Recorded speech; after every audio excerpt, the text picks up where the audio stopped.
Hello there, and welcome to your Blooming Inverkip Hubdate. It is now the 1st of November, 2nd of November, yeah. Even in November time, we're in the garden, and we can still see there is still flower in the garden down at the Inverkip Hub.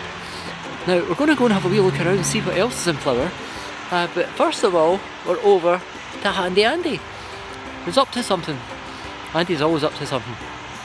Over to you, Handy Andy. Right.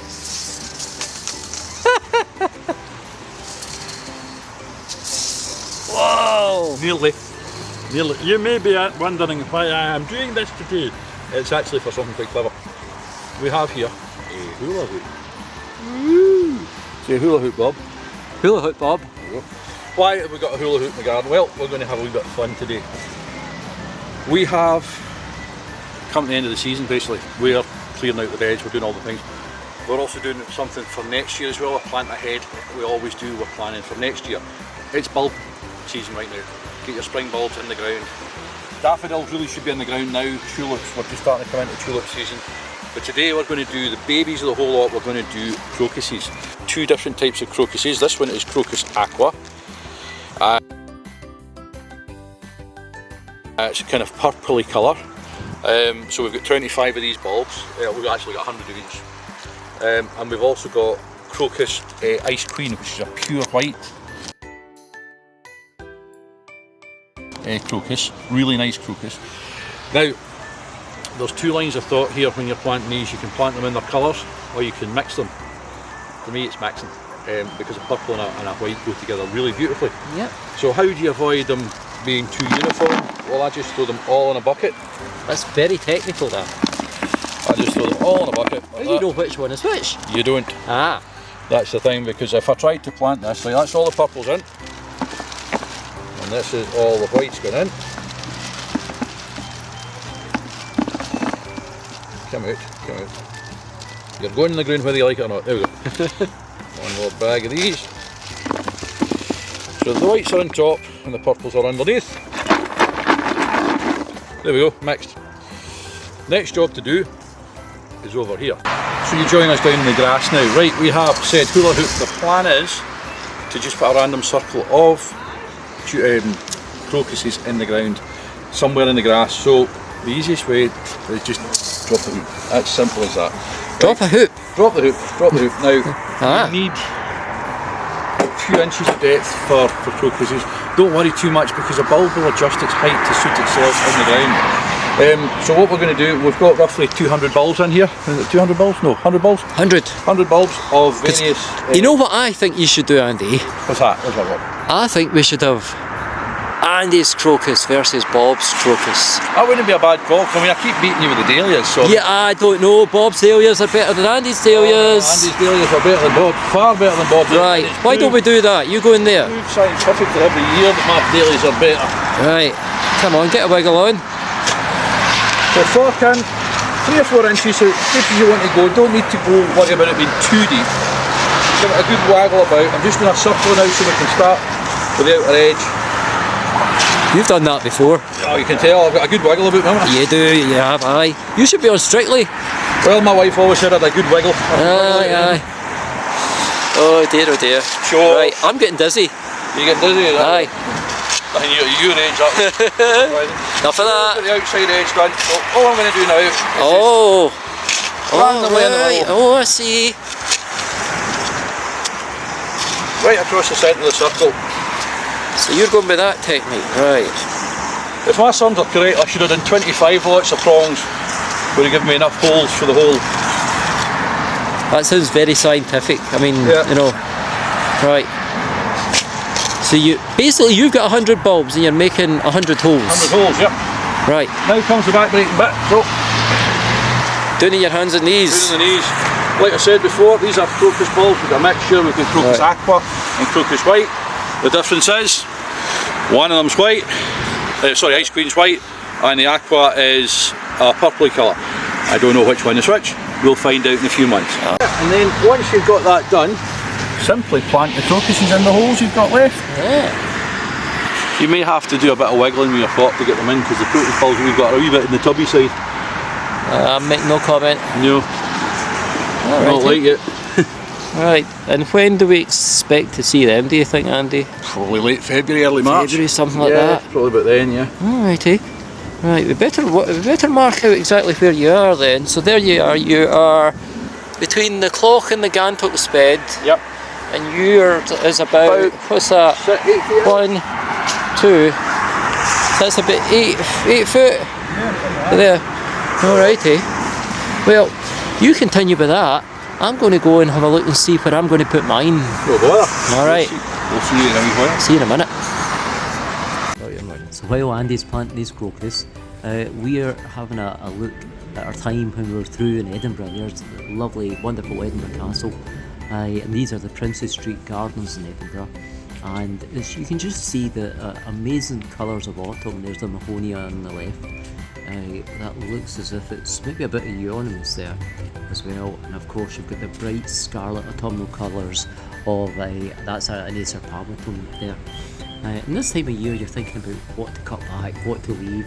There's still amazing that there's flower in the garden.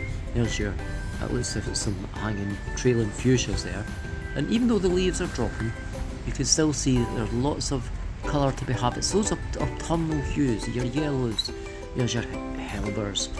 They're ready to come through, I think. And you can see things are dying back, and it's a case of do you cut back or not cut back. Interesting seed heads like the eryngiums here, you maybe leave that as a spot of interest and feed for some of the birds and the wildlife. Same with the teasel. But then again, you want to be cutting things back, you know, to make things look tidy. There's some achillea there, and you've got your elephant ears. There's some lavender. Do be cutting that back. So it's a case of thinking about transforming into, there's a lovely rosemary, almost like a rosemary hedge there. And it's a case of thinking about transforming from autumn through to winter and just preparing as we go into the next season. So that's a geranium. We maybe cut that back to the ground if we're back in the garden. Meanwhile, you can see the winter pansies and primroses are being planted up in the gardens as well, and that's just to give a successional season of additional interest in colour, you know, while we're waiting for the spring bulbs to arrive. At this time of year there are some spectacular trees in the gardens. Nothing more spectacular than this Acer palmatum Zakazuki, just turning bright scarlet and just absolutely fantastic specimen. A really good tree to have for a home garden. Just see nice and kind of compact, great size, and puts on a fantastic show at this time of the year. Well worth having. So we say goodbye to Edinburgh Princes Street Gardens and goodbye to Edinburgh Castle once again in 2025, and we head back to the gardens at Inverkip Hub to have a think about what we're going to be cutting back and what we're going to be leaving. So when it comes to this time of year, people sometimes ask, well, to cut back or not to cut back, and it's a good question. The old rule of thumb was when you got to this time of year, you would get to a garden like the garden here, which is the Jubilee Garden, and as you can see, you know, things are starting to die back now, and the question would be, well, would you cut back and would you then mulch, or would you leave it? I think what we probably will do is, now that everything's dying back here, this is an Alchemilla mollis, we'll maybe look at dividing some of these, because these are, you can see some of these are already spreading, so a bit of division maybe in the next couple of weeks here, and then this part of the garden we'll decide what we're keeping, what needs cut back, and then we'll give this a mulch. Some of the other plants, such as the grasses, like this big miscanthus here, we'll probably leave this one, because that can be used for habitats over the winter period, for wildlife and so on. So probably leaving grasses is quite a good thing. Again, over here we've got these ones just held up so that they're not swaying about, but we could leave them and cut them back. The rest of this garden will probably give it a bit of a mulching and prepare it for Christmas, and of course prepare it for the Christmas tree, which is going to arrive there sometime soon. So here we are round the back in the garden, and it's November time. Yeah, have a look at what's going on here. Isn't that bonkers? I don't think we're going to get any ripening out of these, but hey ho. Strawberries in the garden in November. So as we can see in here, it looks like our onions are doing well. We're going to keep these under cover. I just let them root in here, and then we'll decide, maybe plant them out. We might put them over winter in some of the beds. We might actually just kind of keep these under cover and then plant them out in the spring. So while Andy's doing his crocus ring over there, Bob's crocus rings are better than Andy's crocus rings, but he's using one of these. I'm not using one of these. I'm going to use one of these. This is like a digging bar, and basically it's heavy duty, and instead of just using a fork and going like that, you give it a wiggle.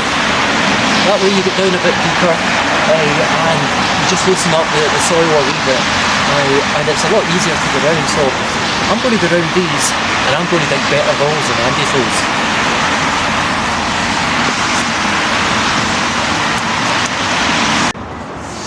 Oh, there we go. So that's easy. I think we've got enough holes here. In fact, I think we've probably got too many bulbs.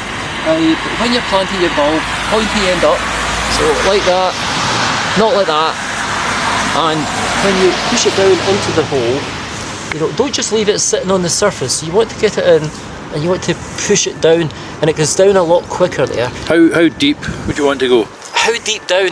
The rule of thumb, as it were, is normally about 3 times. You know, so if a bulb that size, if you look at the rule of thumb, 1, 2, 3, so you want that to be sitting there under the soil, kind of like that. You're talking a good couple of inches down, 50 so mil. what's that? So that's what I always go, rule of thumb with a bulb like this. So you go 1, 2, 3. So you want it to be sitting there, and you want to have that amount of soil over the top of it. So because we've used the digging bar there, it's a lot easier just to push down into these holes, and we're naturalising these in the grass. So we're hoping that, you know, once we put these in now, then over the next couple of years, this wee clump will start to kind of, you know, come through every year. How do crocuses spread? How do they populate? Well, they tend.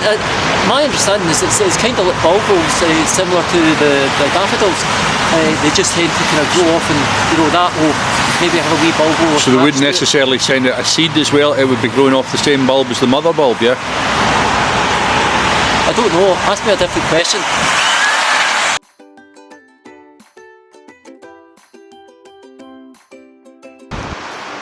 Oh, well, that's another fine week in the garden, Andy. Oh, fun part week. It's definitely getting autumnal now. All the leaves are falling. Aye, there's this weather. You get the sunshine and then the rain, sunshine and the rain. Aye, it's like June, isn't it? Aye, but how's your crocus doing though? Your crocus hoop? Crocus as well, yeah. Hey, that's mine there. We've got 2 hoops planted, and we'll find out whose is better in a couple of months. Listen, Andy, you know what it's like when it comes to crocus, when it comes to dahlias and things like that. Plants in general. Plants in general. Well, mine are better. No. Bob's crocus are better than Andy's crocus. You know, but anyway, thank you very much for my shirt, mate. Do you like it? It's another year. I don't feel a year older, but thank you very much. Do you like my shirt? Do you like my t-shirt? Well, we'd go for a t-shirt that sums them up, so exactly. the whole gang, you know. Right. Alrighty. Push like him in the shed for us, will you? Okay, well, have a good week.